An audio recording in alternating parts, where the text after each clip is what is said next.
bonjour et bienvenue dans ce flash de mi-journée du jeudi 9 février. On démarre avec cette action menée ce matin par une trentaine de parents d'élèves de l'école René Jolin à Fontenay-le-Comte.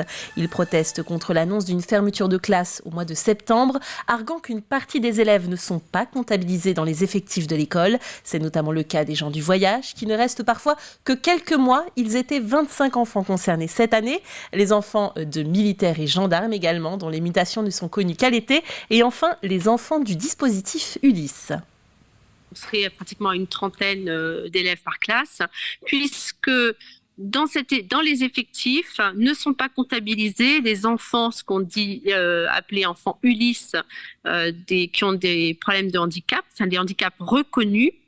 Et aujourd'hui, sur René Jolin, nous avons 12 élèves qui sont concernés par ce programme Ulysse, mais qui ne rentrent pas dans le calcul des effectifs. Une réunion a eu lieu en présence de l'inspectrice de la circonscription qui leur a assuré une fermeture provisoire et un recomptage des enfants en juin et en septembre. La réponse ne satisfait pas le collectif qui reste mobilisé. Lundi, un terrible séisme de magnitude 7,8 a touché la Turquie et la Syrie. Plus de 17 000 morts sont déplorés pour le moment et ce bilan pourrait encore s'alourdir. Les secours internationaux sont sur place. Parmi eux, la Vendéenne Charlotte Kopman, une infirmière sapeur-pompier volontaire de Fontenay-le-Comte. Elle est arrivée en Turquie dès le lendemain du drame. C'est quelqu'un qui fait partie de l'association Pompiers de l'Urgence Internationale depuis plusieurs années déjà et qui, au-delà de son engagement d'infirmière sapeur-pompier, un goût prononcé pour le secours international avec surtout une volonté d'aider. On a de ses nouvelles puisqu'elle envoie des SMS qu'on reçoit un petit peu en décalé. Donc elle est partie au sein d'un détachement de 33 secouristes, sauveteurs et personnels soignants, ainsi que 3 chiens de décombre. Et du côté de Luçon, le parvis de la cathédrale est interdit au public depuis le 27 janvier dernier. Un périmètre de sécurité a été mis en place suite à des chutes de pierres provenant de la façade. Ce mercredi, des techniciens dépêchés par l'architecte des bâtiments de France sont venus poser un diagnostic sur l'état de l'édifice du XVIIIe siècle. Cyril Guillet était présent.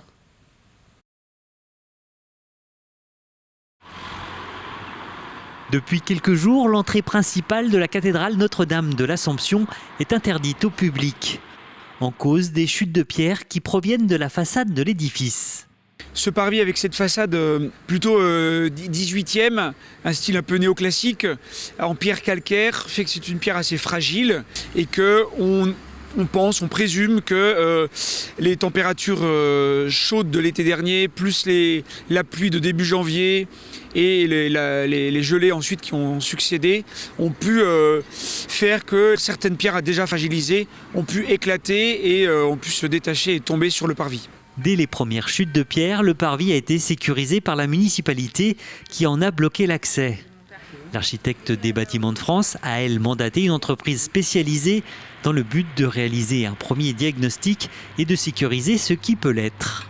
Ils ont constaté ce qu'on voit déjà d'en bas, donc on a des pierres qui sont abîmées suite à la météo, aux intempéries, à l'usure naturelle des pierres. Et ils ont constaté aussi qu'on avait des petits morceaux qui allaient tomber. Donc là, ils sont en train de purger pour faire tomber tout ce qui a tombé. Ils vont aussi rejointoyer des joints qui ont disparu. Une fois ces travaux d'urgence réalisés, une réflexion va être lancée auprès de la Conservation nationale des monuments historiques. L'objectif, déterminer si une éventuelle restauration de la façade serait nécessaire. En attendant, la cathédrale continue à accueillir les fidèles qui dorénavant accèdent à l'édifice par le cloître. À La Roche-sur-Yon, au collège Saint-Louis, les élèves d'une classe de défense ont reçu la visite d'une délégation militaire. Pendant 2 heures, ils ont participé à un jeu en équipe leur permettant de découvrir les opérations extérieures, appelées couramment OPEX. Il s'agit d'interventions des forces militaires françaises en dehors du territoire national. Le jeu suivi d'un témoignage a permis aux élèves d'en comprendre le fonctionnement et de mieux appréhender leur géographie. Avec une augmentation climatique de 2 degrés, votre maison aurait-elle les pieds dans l'eau ? C'est une des questions que pose une exposition consacrée aux risques littoraux de la baie de Bourgneuf.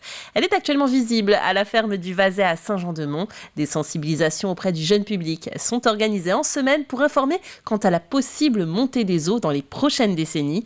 Le reportage d'Alexandre Debray et d'Alexandre Le Naour. Dans certaines communes, qu'est-ce qu'il y a devant la mer, entre guillemets ? Alors nous, on a des dunes qui vont être naturelles, qui vont être faites de sable. Et puis dans d'autres communes, il va y avoir des digues, exactement. Ce matin-là, Manon Brohan initie le public à la prévention du risque. Le risque, c'est un ensemble de facteurs environnementaux pouvant menacer la société.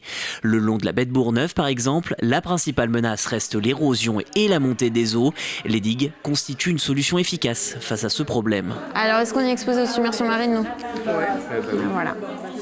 Donc ça y est, vous avez vos réponses. Grâce à un carnet de questions, les élèves en apprennent plus sur ces menaces. La première question, c'était justement la définition d'un risque, pour bien comprendre ce que c'est. Il y avait comment on développe une culture du risque. Et puis, il y a une question aussi sur les causes du changement climatique, puisque ça va être en lien avec les prochaines séances du parcours sur la montée du niveau des mers, les conséquences du changement climatique chez nous et ailleurs dans le monde. Un problème réel, mais surtout bien proche de soi. Pour ces collégiens, c'est aussi le début d'un parcours scolaire liant plusieurs matières. À partir de là, on va discuter, réaliser des choses, faire des expérimentations en physique et en SVT.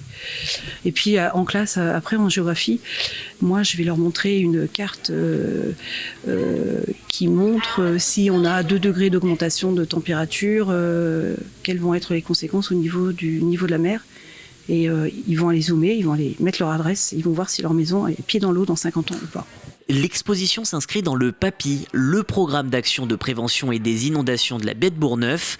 Diffuser l'information et faire preuve de vigilance reste la meilleure défense. Ça, c'est un apprentissage en le faisant dès le plus jeune âge.